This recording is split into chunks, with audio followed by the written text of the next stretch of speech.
சொன்னோம். கடவுள் சாட்சியாக நான் சொல்வதெல்லாம் உண்மை. உண்மையை தவிர வேறில்லை. உன் பேர் என்ன? இவரோட எப்படி தெரியும்? கால் அடிபட்டு ஒழிஞ்சிட்டு இருந்தாரு. குழந்தையே பார்க்கணும்னாரு. நான் தேடிக்காரன்னு சொல்லி வீட்டுக்கு கூட்டிட்டு போனேன். வீட்டுக்கு கூட்டிட்டு போக சொல்லி அவரோட எப்படி மிரட்டினார் சொல்லு. அவர் ஒண்ணும் மிரட்டல, நீங்க தான் மிரட்டுறீங்க. சரி, சுந்தரமூர்த்திக்கும் இவருக்கு ஏன் சண்டை வந்தது?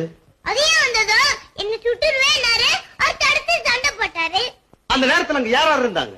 இவரு, அந்த ஆளு, நானு, சாமி, அப்புறம்